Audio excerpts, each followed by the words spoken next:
कि अंग्रेज़ी के बगैर आपकी मुक्ति संभव नहीं है। सवाल करें, सिस्टम पे सवाल करें, नए सवाल पूछें, नए जवाब की तलाश करें। वैसे लोग हमें बड़ी संख्या में चाहिए। अच्छे इंटेलेक्चुअल चाहिए, अच्छे लॉयर्स चाहिए, अच्छे फाइनेंस एक्सपर्ट चाहिए, अच्छे सीए चाहिए, तमाम इस तरह के लोग, पॉलिटिकल साइंटिस्ट चाहिए। आज अगर हम डिप्लोमेटिक पॉलिसी पे बात करने के लिए कोई आदमी तलाशें कि सिर्फ दूसरे के भरोसे लड़ाई ये नहीं लड़ी जा सकती, मुक्ति की लड़ाई हम सबको ये लड़ना पड़ेगा। एक आध दो रतन लाल नहीं चाहिए। अब गिरफ्तारी से डरने लगे तो हो लिया। बहुत सारे लोग हम जो आप बोल रहे हैं, अच्छे कपड़े पहन रहे हैं, लिख रहे हैं, पढ़ रहे हैं, हमारे लिए हज़ारों लोग शहीद हुए होंगे, हज़ारों लोग जेल गए होंगे, तब जाके ये सब आज़ादी मिली है। इसलिए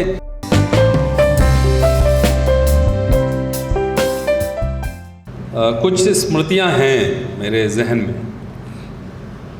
कि जब मैं छात्र था, मास्टर्स और एमफिल कर रहा था, तो कई बार एमपी सिंह साहब भी थे, मैं तो स्टूडेंट था उस समय। यूनिवर्सिटी पॉलिटिक्स मैं जानता नहीं था बहुत ज़्यादा, लेकिन पॉलिटिकल एक्टिविस्ट ज़रूर था, क्योंकि जहाँ से मैं आता हूँ वहाँ पॉलिटिकल ट्रेनिंग पहले हो जाती है, डिग्री बाद में मिलती है। तो वो ट्रेनिंग एक तरह की थी।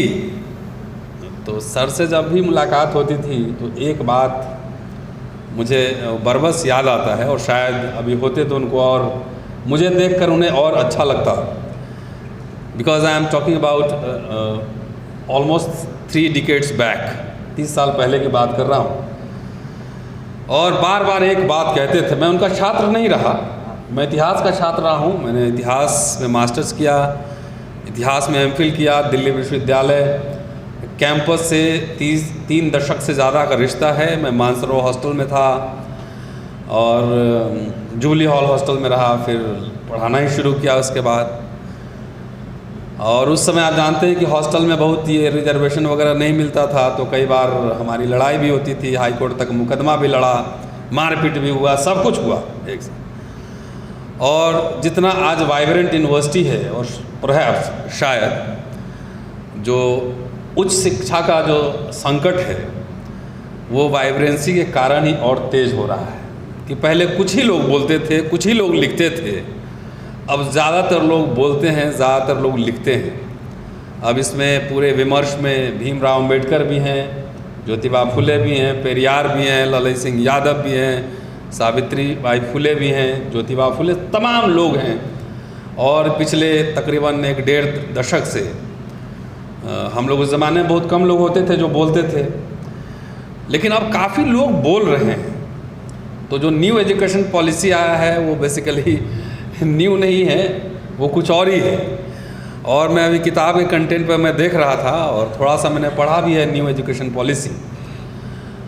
बहरहाल जब भी मातादीन साहब से हम लोग मिलते थे, एक बात वो अक्सर कहते थे, यू मस्ट लर्न इंग्लिश, ये अंग्रेज़ी सीखो।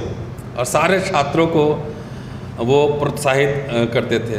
शुरू में जो बच्चे आते हैं गांव के पृष्ठभूमि से, तो उन्हें लगता है कि यूपीएससी देना है और क्या है, पास करो और यूपीएससी निकालो। हम लोग कुछ वैसे बिगड़े छात्रों में से थे जिस समय यूनिवर्सिटी में कोई रिजर्वेशन नहीं था, और उस समय ये चूज़ करना, चयन करना कि मैं विश्वविद्यालय में पढ़ाऊंगा और आईएएस का एग्ज़ाम नहीं दूंगा, हिस्ट्री से मास्टर किया हुआ आदमी, वो भी बिहार का रहने वाला। तो जनरली हॉस्टल में मेरे दोस्त, घर वाले लोग, तमाम लोग पागल कहते थे कि जहाँ पे रिजर्वेशन आईएएस बन सकता है, तेज़ तर आ रहा है, रिजल्ट भी ठीक है, बोलता भी है, लिखता भी है, तो आईएएस बन सकता है, लेकिन ये छोड़कर जहाँ कुछ रिजर्वेशन नहीं उसमें धक्का मुक्की मार रहा है।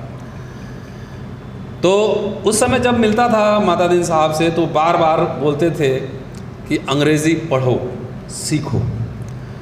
उसके मायने जब विश्वविद्यालय में बहुत एक लंबा समय हो गया,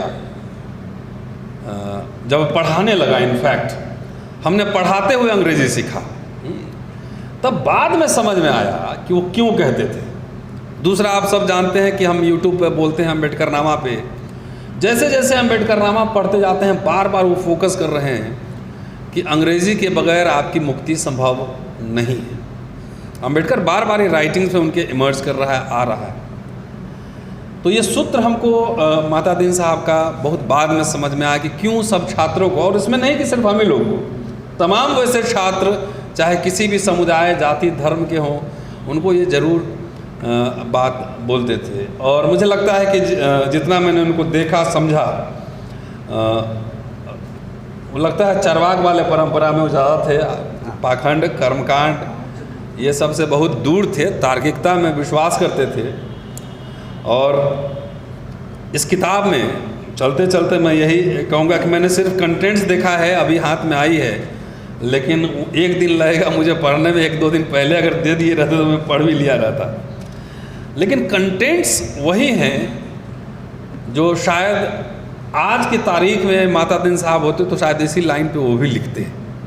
और सबसे उसमें महत्वपूर्ण जो है वो आप देखिए, सबसे लास्ट जो इनका चैप्टर है, एक राष्ट्र एक शिक्षा। सारी समस्या की जड़ यहीं पे है। अगर सारे बच्चों को एक समान शिक्षा दी जाए और सबको अंग्रेजी में पढ़ाया जाए तो मेरिट कुछ नहीं, मेरिट एक मिथ है। Merit is socially politically culturally constructed, वो बनाया जाता है। मेरिट अपने आप कोई पैदाइशी जो है आइंस्टाइन नहीं होता है। किस तरह का इन्वायरमेंट उसको मिलता है, किस तरह के कल्चरल कैपिटल उसको मिलता है, किस किस तरह के सामाजिक परिवेश में रहता है, उससे उसकी काबिलियत तय होती है। बहरहाल कहने का मतलब यह है कि जिस तरह के एडवर्स सिचुएशन में हम लोग यूनिवर्सिटी में पढ़ाते हैं, काम करते हैं, बोलते हैं, लिखते हैं, पढ़ते हैं, उसका कॉस्ट भी हमें पे करना पड़ता है। कॉस्ट पे करना पड़ता है। विश्वविद्यालय में बहुत सारे शिक्षक होंगे, हम खास तौर से जो वंचित जमात के लोग हैं, वो कोशिश में रहते हैं कि मेरा प्रमोशन हो जाए, कुछ डीन बन जाऊं, कुछ बन जाऊं, कुछ पोजीशन मिल जाए, किसी से झगड़ा नहीं हो। तो शायद जिस समय माता दीन साहब थे उस समय तो बहुत कम गिने चुने टीचर होते थे। आज तो हज़ारों की संख्या में हैं। और जो पीड़ा, जो तकलीफ़ मुझे होती है ऐसे शिक्षकों को देखकर, वो शायद उन्हें भी होता। कि शिक्षा तो बार बार कहते हैं शेरनी का दूध है, मैंने जो भूमिका में पहली लाइन यही है। और ये परिवर्तन का टूल है। ये नौकरी करके पेट पालने की चीज़ नहीं है। ये आज एक फ्लैट खरीद लिया, आप दूसरा खरीद लो, तीसरा खरीद लो। यू हैव टू पे बैक द सोसाइटी। समाज को आपको वापस करना होगा। बहरहाल लॉ फैकल्टी में मेरा एडमिशन हो रहा था, लेकिन मेरे एक दोस्त हैं और वो दोस्त का नाम भी बता देता हूँ, आप जानते हैं। 2 ही दोस्त हम लोग थे, दोनों बिहार के थे, दोनों हिस्ट्री पढ़े हुए थे। तो मैंने कहा कि दोनों, मेरा भी लॉ में हो गया, उनका भी हिस्ट्री में हुआ, लॉ में हुआ। तो हम लोगों ने तय किया कि हम लोग IAS का एग्ज़ाम नहीं देंगे, बिकॉज़ शायद वो इंटेलेक्चुअल इम्पैक्ट रहा होगा वैसे टीचर्स को देखकर।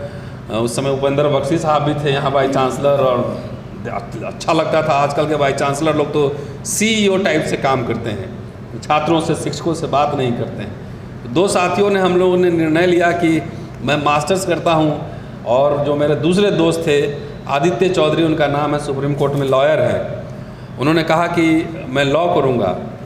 और आदित्य चौधरी मेरा दोस्ताना संबंध आज भी बना हुआ है। मेरे सारे मुकदमे वो लड़ते हैं, और अभी जिस केस में मुझे बेल मिला वही आर्ग्यू कर रहे थे। तो हम लोगों ने क्यों सोचा था कि माता दीन साहब की जो इंटेलेक्चुअल लिगेसी है उसको कैसे आगे बढ़ाया जाए। सिर्फ इंक्रीमेंट लेकर, प्रमोशन लेकर नहीं। 4-5 साल से मेरा प्रमोशन ड्यू होगा, रोक के रखता है, मैं परवाह नहीं करता। I don't care, because we have only one life. No incarnation, कोई अवतार और रीबर्थ कुछ नहीं होने वाला है।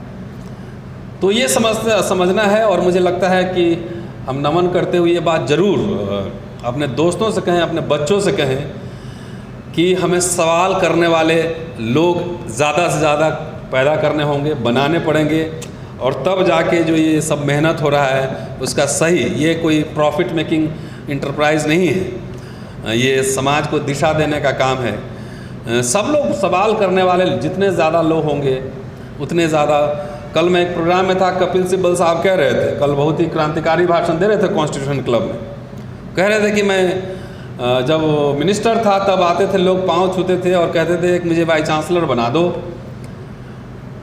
तो उन्होंने कहा कि जिसने पाँव छुआ उसका नाम मैंने पहले काटा। कितना सही है गलत है मैं नहीं जानता, आई डोंट केयर, लेकिन मुझे लगता है कि हमारे जमात से जो है अब वाइस चांसलर और रजिस्ट्रार तो बहुत होंगे या बन जाएंगे, कुछ वैसे लोग चाहिए जो कि बाबा साहब और पूरे माता दीन साहब की जो परंपरा है, जो बौद्धिक परंपरा है, उस कड़ी को आगे बढ़ाए, सवाल करे, सिस्टम पे सवाल करे, नए सवाल पूछे, नए जवाब की तलाश करें। वैसे लोग हमें बड़ी संख्या में चाहिए। अच्छे इंटेलेक्चुअल चाहिए, अच्छे लॉयर्स चाहिए, अच्छे फाइनेंस एक्सपर्ट चाहिए, अच्छे सीए चाहिए, तमाम इस तरह के लोग, पॉलिटिकल साइंटिस्ट चाहिए।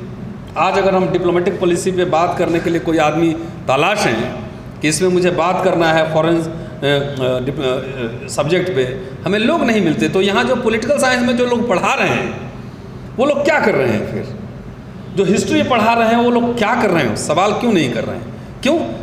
क्योंकि आपने टीचिंग और इंटेलेक्चुअल वर्ल्ड को सिर्फ पेट पालने का और एक मिडिल क्लास लाइफ जीने का एक साधन बना लिया है।